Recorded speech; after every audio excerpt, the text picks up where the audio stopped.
வணக்கம். இன்னைக்கு படிக்க போகும் கதையின் தலைப்பு கல்லும் கதை சொல்லும். இது ஒரு சிறுகதை. எழுதியவர் சரசா சூரி அவர்கள். கதைக்கு போலாமா? வாழைக்காய் பஜ்ஜியால் உனக்கு பெரிய கண்டம் வர இருக்குன்னு ஜோசியரே சொல்லியிருந்தாலும் சுந்தரம் நம்பியிருக்க மாட்டார். இத்தனைக்கும் சுந்தரத்துக்கு சாப்பாட்டில் சபலமே கிடையாது. ஆனால் உலகத்திலேயே ஒரே விஷயத்துக்காக சொத்தெல்லாம் எழுதி வைப்பார் என்றால் அது பஜ்ஜிக்காகத்தான் இருக்கும். அதிலும் குறிப்பாக வாழைக்காய் பஜ்ஜி. சுந்தரத்தின் அம்மா அப்படி ஒரு பஜ்ஜி பண்ணி போட்டிருக்க வேண்டும். போன வாரம் பார்வதியின் தூரத்து சொந்தத்தில் ஒரு நிச்சயதார்த்தம். அதற்கு போயே தீரணும் என்று பிடிவாதம். இந்த மாதிரி சமயத்தில் அவளுடைய தூரத்து சொந்தமெல்லாம் கிட்ட வந்துவிடும். ஆனால் சுந்தரத்தின் சொந்த அத்தை பேரன் கல்யாணத்துக்கு நம்ம அவங்கள பார்த்ததே இல்லையே, எனக்கு என்னமோ போக வேண்டான்னு தோணுது என்று தள்ளி வைத்து விடுவாள். பாவம் சுந்தரம். சண்டையெல்லாம் போட தெரியாது. நிச்சயதார்த்தத்தில் அவருக்கு பிடித்த வாழைக்காய் பஜ்ஜி அவருக்குத்தான் நிறுத்த தெரியாதே. அன்றைக்கு ஆரம்பித்த வயிற்று வலி நிற்கவே இல்லை. 2 நாளில் பொறுக்க முடியாமல் சாப்பாடு கூட இறங்கவில்லை. கூடவே தலை சுற்றல், பிபி வேறு கொஞ்சம் ஏறிவிட்டது. சுந்தரத்துக்கு 2 பிள்ளைகள். ஒருத்தன் லண்டன், சின்னவன் நியூசிலாந்து. இந்த மாதிரி சமயத்தில் பார்வதி உடனே குழந்தைகளுக்கு ஃபோனை போட்டு விடுவாள். பிள்ளைகள் அப்பா அம்மாவுக்கு ஒன்று என்றால் உயிரையே விட்டு விடுவார்கள். கூகுள் எல்லாம் மேய்ந்து இது கிட்னி ஸ்டோன் மாதிரி இருக்குது, கண்டிப்பாக ஆஸ்பத்திரியில் அட்மிட் பண்ணி கம்ப்ளீட் செக்கப் பண்ணியே ஆக வேண்டும் என்று அவர்களே வியாதி என்ன என்று கண்டுபிடித்து அதற்கான ட்ரீட்மெண்ட் பிளானையும் கொடுத்து விடுவார்கள். சுந்தரத்தை ஆஸ்பத்திரியில் அட்மிட் பண்ணி ஆகிவிட்டது. நல்ல ஏசி வார்டு. பார்வதி யாரையும் உதவிக்கு கூப்பிட மாட்டாள். தானே பார்த்து செய்தால்தான் திருப்தி. டியூட்டி டாக்டர் வந்து எல்லா செக்கப்பும் செய்துவிட்டு ரத்தம், யூரின் டெஸ்ட், அப்டாமினல் ஸ்கேன் எல்லாம் எழுதி கொடுத்தார். சின்ன வயசுதான். நன்றாக பேசிவிட்டு ரிப்போர்ட் வரட்டும் சரியா என்றபடியே அடுத்த வார்டுக்கு நர்ஸுகள் புடைசூழ கிளம்பிவிட்டார். சுந்தரம் பஜ்ஜி சமாச்சாரத்தை மட்டும் மறைத்து விட்டார். பார்வதிக்கு பொழுது போக வேண்டாமா? ஒவ்வொருத்தருக்காய் ஃபோன் போட்டு சொல்லி முடிப்பதற்கும் சீஃப் டாக்டர் பூபதி ரவுண்ட்ஸ் வருவதற்கும் சரியாய் இருந்தது. பூபதி கோயம்புத்தூரில் மிகச்சிறந்த கேஸ்ட்ரோலஜிஸ்ட். சுந்தரம் எழுந்து நின்றார். உட்காருங்க உட்காருங்க. இப்போ வயிற்றுவலி இருக்கா? இல்லை டாக்டர், விட்டு விட்டு வருது. மிஸ்டர் சுந்தரம், உங்கள் ஸ்கேன் ரிப்போர்ட் பார்த்தேன். வயிற்றில் ஒரு ப்ராப்ளம் கிடையாது. சாயங்காலம் டாக்டர் சரவணன் வந்து எல்லாம் சொல்லுவார்.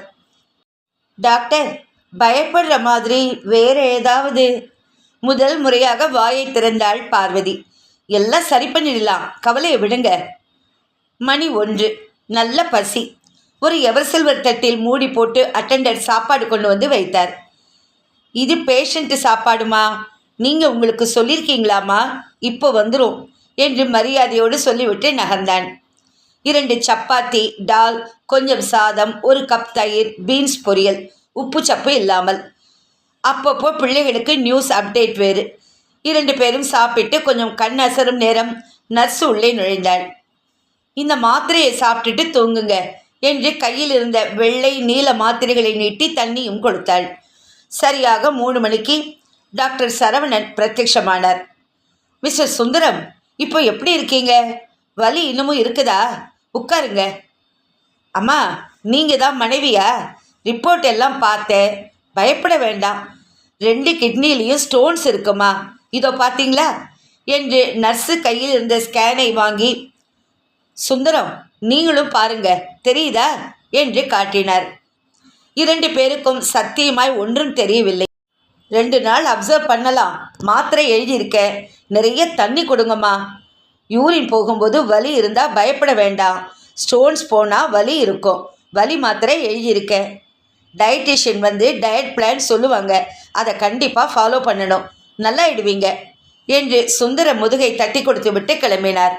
பார்வதிக்கு இனிமே தூக்கமாக வரும். நம்ம பசங்க சொன்னது எவ்வளோ சரியாக இருக்குது பாருங்க. ஸ்கேன் எடுக்காமலே கிட்னி ஸ்டோன் இருக்குன்னு சொல்லிட்டாங்களே. என்னமோ 2 காதலையும் வைரக்கல் போட்ட மாதிரி 2 கிட்னியிலையும் கல் இருக்குன்னு சுலபமாக சொல்கிறாரு. பயமாக இருக்குங்க.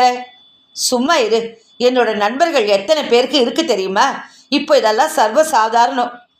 தண்ணி நிறைய குடிங்கன்னா கேட்டாதானே? எப்போ சொன்னேன் என்று கேட்க முடியுமா? காலிங் பெல் ஒலி. விசிட்டிங் நேரம். யார் அதுக்குள்ள? யார் வரக்கூடாது என்று நினைத்தாரோ அவனே தான். பார்வதியின் தம்பி ரகுவே தான். கையில் சாத்துக்குடி, ஹார்லிக்ஸ். முதலில் வாட்ச்மேன் கிட்ட சொல்லி இந்த இரண்டும் இருந்தால் உள்ளே அனுமதிக்கக்கூடாது என்று சொல்லணும். என்ன மாமா, கிட்னியில் கல் இருக்காமே, சுந்தரத்துக்கு தூக்கி வாரி போட்டது. எனக்கு முன்னாலேயே டாக்டர் அவனுக்கு சொல்லிவிட்டாரோ என்று நினைத்தார் சுந்தரம். பார்வதி யாரிடமும் அப்புறம் பேசலையே. பாவம், வாட்ஸ்அப் என்று ஒன்று இருப்பதையே மறந்துவிட்டார். மொத்தமாய் அவள் பிறந்துவிட்டு சேட் குரூப்புக்கு மெசேஜ் போனதை அவர் என்ன கண்டார்? அக்கா, டாக்டர் என்ன சொல்கிறாரு? அவங்களுக்கு என்ன, ஒன்றுமில்லை, நல்லாயிடுவீங்க அப்படிம்பாங்க. என்னோட சிநேகிதன் ஒருத்தனோட சித்தப்பா இப்படித்தான். போன மாதம் வலின்னு அட்மிட் ஆனார். எக்ஸ்ரே ஸ்கேன் எல்லாம் எடுத்து கல்லுன்னு தான் சொன்னாராம். ஒரு வாரம் கழித்து பார்த்தா ஏதோ கட்டின்னு சொல்லி, பாவம் மனுஷன். நல்ல வேளை பார்வதி நடுவில் புகுந்து, சுகுணா பாப்பாவெல்லாம் எப்படி இருக்காங்க என்று பேச்சை மாற்றினாள். சில பேருக்கு நோயாளிங்க கிட்ட என்ன பேசுவது என்றே தெரியாது. ரகு நல்லவன்தான், ஆனால் சவுடால். ஜோக் அடிப்பதாக நினைத்து உளறுவான். மாமா, நிறைய தண்ணி குடிங்க. அக்கா, வெறும் வயிற்றுல இஞ்சி சாறு போட்டு கொடு. ஒரு வாரம் குடிங்க மாமா, எந்த கல்லும் கரைஞ்சிரும். சரி வரேக்கா. என்னவோ நேர்த்தி கடன் கழித்த மாதிரி கிளம்பி விட்டான். 2ஆம் நாள் பெரிதாய் வலி ஒன்னையும் காணும். கல்லு மாதிரி 3 இட்லி, உப்பே இல்லாமல் சாம்பார். சுந்தரத்துக்கு ஒன்றும் பெருசா வித்தியாசம் தெரியவில்லை. வீட்டு சாப்பாடு மாதிரி தான் இருந்தது. பார்வதியிடம் சொன்னால் சண்டைக்கு வருவாள். சரியாக 8 மணிக்கு டயட்டீஷியன் வந்தாச்சு. கல்லூரி மாணவி போல இருந்தாள். குட் மார்னிங் சார், நல்லா தூங்கினீங்களா? இந்த டயட் ஃபாலோ பண்ணிங்கன்னா சீக்கிரம் குணமாயிடும். உங்களுக்கு இருக்கிறது ஆக்சலைட் ஸ்டோன்ஸ். கீரை, கடலை எல்லாம் சாப்பிடாதீங்க. இதில் எழுதியிருக்கிற பழம், காய்கறி நிறைய சாப்பிட்லாம்.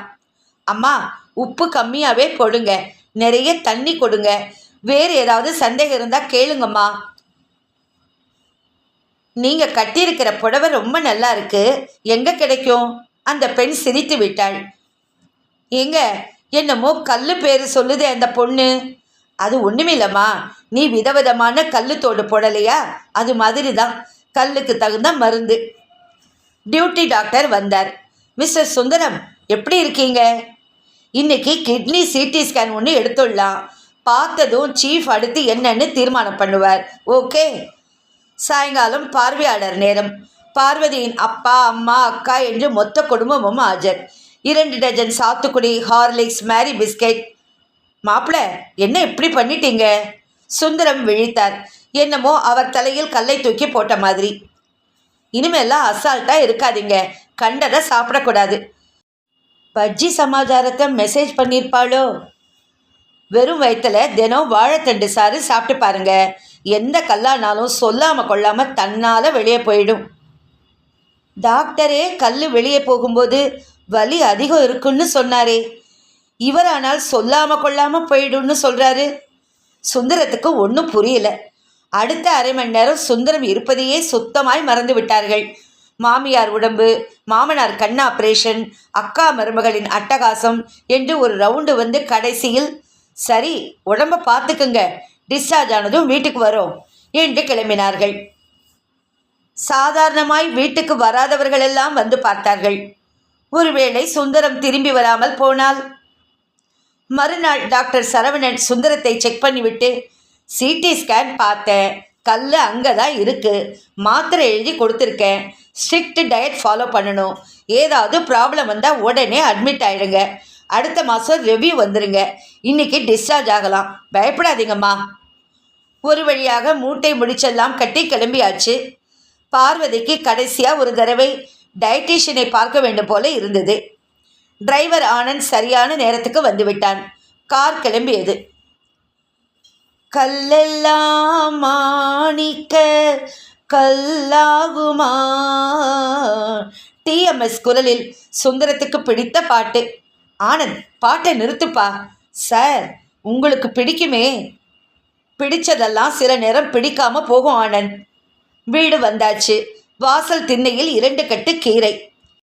ராணி 2 நாளாக அம்மா எங்கன்னு கேட்டுகிட்டே இருந்துச்சா, நான் தான் இன்னைக்கு கொண்டு வைக்க சொன்னேன். நீ எடுத்துக்க ஆனந்த். ஏம்மா, நான் ஒண்டி கட்ட, சாருக்கு வாய்க்கு ருசியாக ஆக்கி போடுங்கம்மா. ஆனந்த் காரிலிருந்து எல்லாம் எடுத்து வைத்தான். 4 டஜன் சாத்துக்குடி, 3 ஹார்லிக்ஸ், 2 பிஸ்கட் பாக்கெட். ஆனந்த், சாத்துக்குடியும் ஹார்லிக்ஸ் பாட்டிலும் எடுத்துக்கோ. ஐயோ, நமக்கு ஆகாதுமா. காய்ச்சல் இருந்தால் கூட நான் பிரெட்டு ஹார்லிக்ஸு இதெல்லாம் தொடவே மாட்டேன். பார்வதி குடுகுடு என்று சமையலறைக்குள் ஓடினாள். இனிமேல் நமக்கு உபச்சாரம்தான் என்று மகிழ்ந்தார் சுந்தரம். இந்தாங்க, தண்ணி குடிங்க. இனிமேல் நிறைய தண்ணி குடிக்கணும். இதுக்குத்தான் ஆசைப்பட்டாயா பாலகுமாரா? தண்ணியை கொடுத்தே சமாளிக்க பார்க்கிறாளே. இப்போது சுந்தரத்துக்கு 3 சந்தேகங்கள். கீரைக்காரியை எப்படி சமாளிப்பது? சாத்துக்குடி ஹார்லிக்ஸ் பாட்டிலுக்கு என்ன வழி? வெறும் வயத்தில் என்ன குடிப்பது? பார்வதி, உனக்கு தெரிஞ்சவங்க யாராச்சும் ஆஸ்பத்திரியில் இருக்காங்களா? யோசிச்சு பாரு. அப்படியே அங்கே தள்ளி விடலாமே. ஆனால் பார்வதிக்கு ஒரே ஒரு கேள்விதான். அந்த டயட்டிஷியன் பெண்ணை மூத்தவன் அரவிந்துக்கு பார்த்தா என்ன? சின்ன வயசுலேருந்தே பூஞ்ச உடம்பு, நல்லா பார்த்துப்பா. ஒரே ஒரு விஷயம் சுந்தரத்தின் மனசுக்கு நிம்மதி அளிப்பதாய் இருந்தது. உங்களுக்கே தெரிந்திருக்கும். ஆமாம், பஜ்ஜி சமாச்சாரம்தான். யாருமே சிறுநீரகத்தில் கல் இருந்தால் வாழைக்காய் பஜ்ஜி ஆகவே ஆகாது என்று சொல்லவில்லை. பாவம், சாப்பிட்டு விட்டு போகட்டும். கண்ணு போட்டு விடாதீர்கள். கல்லடி பட்டாலும் கண்ணடி படலாமா? இத்துடன் இந்த கதை முடிவடைந்தது.